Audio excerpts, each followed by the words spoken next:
கடந்த 20ஆம் தேதி தீபக் ராஜா அப்படிங்கிற ஒரு இளைஞர் கூலிப்படையால வெட்டி படுகொலை செய்யப்படுறாரு. திருநெல்வேலி மாவட்டம் பாளையங்கோட்டை பகுதியில KTC நகர் அப்படிங்கிற ஏரியால. அது ஒரு பிரபல தனியார் உணவகம். ஆயிரக்கணக்கான பேர் புழங்கிட்டு இருக்கக்கூடிய பகுதி அது. CCTV கேமரா இருக்கு. அதை பார்த்தா அந்த இடத்துல ஒரு சின்ன பிட் பாக்கெட் அடிக்கிறது கூட பலரும் பயப்படுவாங்க. ஏன்னா கேமரா இருக்கிறது எல்லாருக்குமே தெரியும். ஏன்னா அவ்வளவு பெரிய கூட்டம். அந்த இடத்துல ஒரு கூலிப்படை கும்பலால அந்த இளைஞர் மிக கொடூரமாக வெட்டி படுகொலை செய்யப்படுறார். அந்த வீடியோ எல்லாரும் பார்த்திருக்கிறோம். எல்லா ஊடகங்களும் அது குறித்த செய்தியை வெளியிட்டு இருக்கிறாங்க. இந்த மாதிரி ஒரு ரவுடி வெட்டி கொலை படுகொலை செய்யப்பட்டார். இது சம்பந்தமா நாம் தமிழர் கட்சியினுடைய நிர்வாகி துரைமுருகன் அப்படிங்கிறவர் அவர் வச்சிருக்கக்கூடிய சாட்டை அப்படிங்கிற யூடியூப் சேனல்ல ஒரு வீடியோ போட்டிருக்காரு. என்ன வீடியோன்னா, அந்த கொலையில் சம்பந்தப்பட்டவர்கள் கொலையாளிகளில் சிலர் காவல்துறையால் கைது செய்யப்பட்டிருக்காங்க. அப்படி கைது செய்யப்படும் பொழுது இவங்க தப்பிக்க ஓடுனதாகவும் அப்பொழுது தவறி விழுந்து கைகாலில் அடிபட்டதாகவும் காவல்துறை செய்தி வெளியிடுது. அது குறித்தும் செய்தி பல ஊடகங்கள் வெளியாகுது. அது சம்பந்தமான வீடியோ தான். அந்த வீடியோல என்ன சொல்லியிருக்கிறாருன்னா, குற்றவாளிகள் கைது செய்யப்படும் பொழுது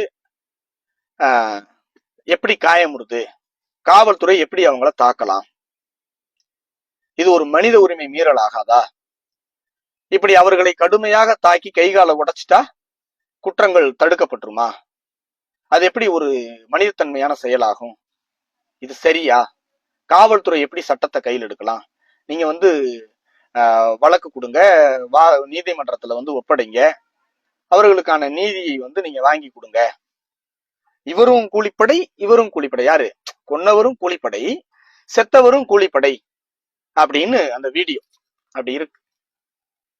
செத்தவர் கூலிப்படைன்னு நீ எப்படி முடிவு பண்ணலாம் துரைமுருகன்? கொன்னவன் தான் கூலிப்படைன்னு தானே ஒத்துக்கிறான். காவல்துறை செய்தி வெளியிட்டது.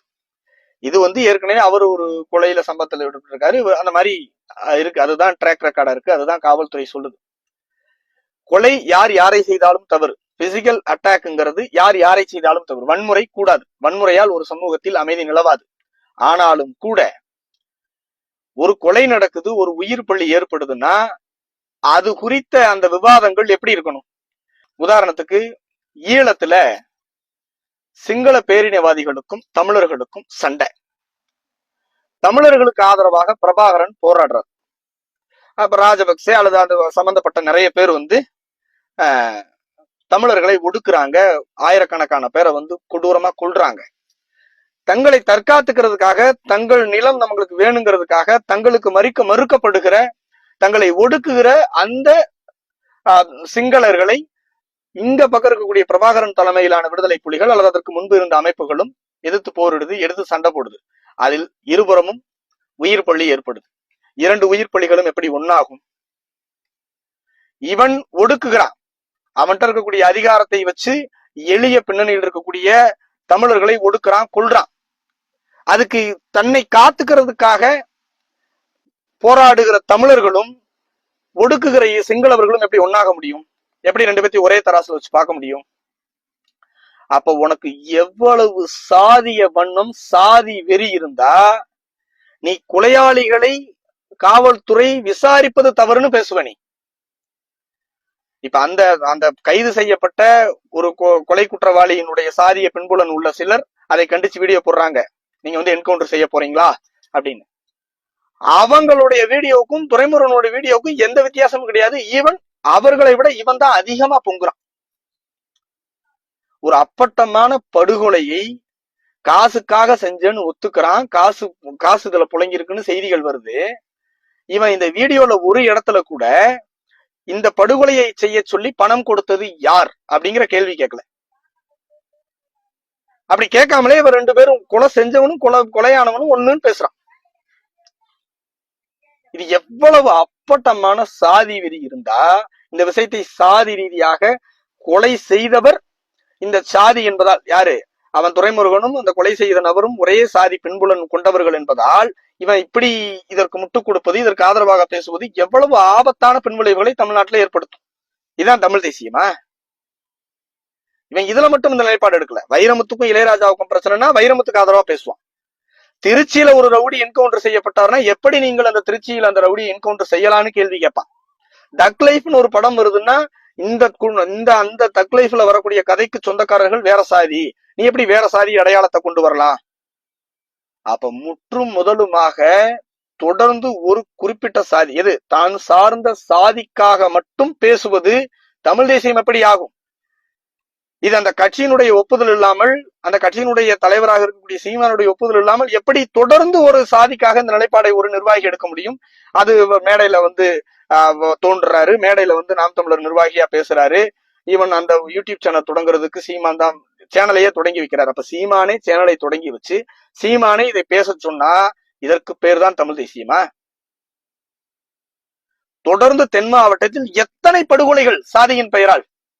நீ நல்ல ஆம்பளை, சீமான் சொல்றத போல நல்ல ஆம்பளை, நல்ல ஆத்தா அப்பா மாறுல பால் குடிச்சவன் அப்படி சீமான் சொல்றாரு. அதை போல இருந்தா நீ நேரடியாக ஒரு தமிழர்களுக்குள் காட்டுமிராண்டித்தனமாக சாதியின் பெயரால் இன்னும் ஒடுக்குமுறை செய்வதும் இன்னும் படுகொலைகள் நடப்பதும் எப்படி தமிழர் ஒற்றுமைக்கு சரியா போகும்னு நீ நேரடியா ஒருத்தனை குற்றம் சுமத்தி நேரடியா ஒரு சாதியை மேற்கோள் காட்டி பேச துப்பு இல்ல, வக்கு இல்ல. நூற்றுக்கணக்கான படுகொலைகளை கடந்த பிறகும் கூட எவ்வளவு உனக்கு சாதி வன்மமும் வக்கரமும் இருந்தா இந்த படுகொலையில் இந்த நிலைப்பாடு எடுத்து இப்படி ஒரு வீடியோ போடவும் மனசு சொல்லும். திராவிடம் சாதியின் பெயரால் தமிழர்களை பிரித்தாளுதுன்னா நீ என்ன பண்ற? உன் கொள்கை என்ன? சட்டைய மட்டும் தமிழ் தேசியம்னு மாட்டிக்கிட்டு நீ திராவிடத்தை விட மிக மோசமான சாதி வெறியனா இருக்கிற. அதான் இந்த காணொலியுடைய வெளிப்பாடு. தொடர்ந்து உங்கள் கட்சியினுடைய ஒட்டுமொத்தமாக தென் மாவட்டத்தில் நடந்த படுகொலைகளில் உன் கட்சியினுடைய நிலைப்பாடு என்பது எதை வெளிக்காட்டுதுன்னா திராவிடத்தை விட பேராபத்தானது சாதிக்குள் ஒளிஞ்சிட்டு இருக்கக்கூடிய தமிழ் தேசியம்ங்கிறதான் அந்த மக்களுக்கு எடுத்து காமிக்கும். இது ரொம்ப காலத்துக்கு நீடிக்காது. இது ரொம்ப காலத்துக்கு மக்கள் பொறுத்துட்டு இருக்க மாட்டாங்க. அடுத்தடுத்த தேர்தல்கள் வரும். அடுத்தடுத்த தேர்தல்கள் நீங்க தென் மாவட்டத்துக்குள்ள வர வேண்டியது இருக்கும். அதற்கான எதிர்விளைவுகளை நிச்சயமாக நீங்க எதிர்கொள்ள வேண்டியது இருக்கும். எப்படா தமிழ் தேசியம் படைப்பீங்க? எப்படி தமிழ் சாதிகள் உண்டாகும்? முதலில் வந்தது முதலியார்னு பேசுவது, ஒரு சாதிக்கும் உண்டான பெருமையை பேசுவது, ஒரு சாதியையும் கொம்பு சீவி விடுவது, இது உனக்கு நீ பேசல. உங்க அண்ணன் சீமான் வந்து பாஞ்சாலங்குறிச்சின்னு படம் எடுத்த பொழுதே முக்குளத்து சிங்கமுங்க முத்துராமலிங்கம்னு ஒரு சாதிக்கு தான் படம் எடுத்தார். அது இன்னைக்கு வரைக்கும் உங்க ரத்தத்துல அப்படியே கடத்தப்படுது. அதெல்லாம் அந்த உங்க கட்சியில இருந்து வெளியில வர்றவங்களும் அதான் சொல்றாங்க. இது நாம் தமிழர் கட்சி முழுக்க சாதியா இருக்குங்க. எந்த சாதியா இருக்கு? எந்த சாதிகளால் பிரச்சனை இருக்குது அல்லது எந்த சாதியின் பெயரால் பிரச்சனைகள் நடக்குதோ அந்த சாதியா இருக்குதுங்கன்றான். அவங்க சொல்வது 100 விழுக்காடு உண்மையை போல உங்களுடைய நிலைப்பாடும் இருக்குது, உங்களுடைய நடவடிக்கைகளும் இருக்குது.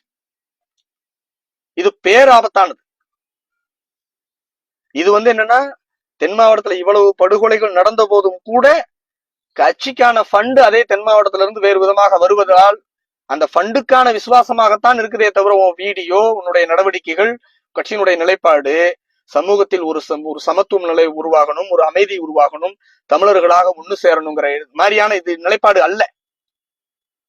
படுகொலையை கண்டிப்பதை விட, அந்த கூலிப்படையை கண்டிப்பதை விட, அந்த கூலிப்படைக்கு பணம் கொடுத்து உதவுவனை கண்டிப்பதை விட அதை நியாயப்படுத்தி இந்த படுகொலைக்கு கிட்டத்தட்ட இலைமறைக்காரையாக ஆதரவாக சாதி உணர்வோடு பேசுவதற்கு இல்லையா, இது மிகப்பெரிய கண்டனத்துக்குரியது, மிகப்பெரிய ஆபத்துக்குரியது. நிச்சயமாக தமிழ் சமூகத்தில் இது மிக மோசமான விளைவுகளை ஏற்படுத்தக்கூடிய மனநிலை.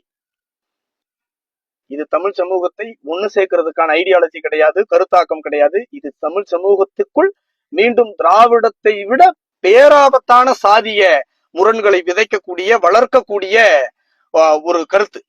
இதுல சாட்டை எடுத்து இவன் நாட்டை திருத்த போறான். அயோக்கிய பையன். வயிற்று பொழைப்புக்கு வேற வேலை செய்யலாம்.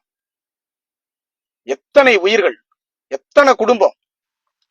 வன்முறை என்பது யார் புறம் செய்தாலும் தவறு. அப்படி பேசி பழகு. சாதியின் பெயரால் இந்த காலத்திலையும் இப்படி நடந்துக்கிறீங்களே அப்படின்னு ஒரு சாதியை குறித்து நேரடியாக பேசு. அதை விட்டுட்டு ஏற்கனவே ஏகப்பட்ட இழப்புகளை சந்தித்த தன்னுடைய உயிரையும் உடைமையையும் பாதுகாக்கிறதுக்காக ஒரு எதிர்வினை ஆற்றுகிற ஒரு மனநிலையும், தன்னுடைய திமிரை, தன்னுடைய தெனாவட்டை, தன்னுடைய அதிகார மமதையை, தன்னுடைய பவரை கொண்டு போய் காமிக்கிறதுக்காக ஒருத்தனை ஒடுக்கிற நிகழ்வும் ஒண்ணாகுமா?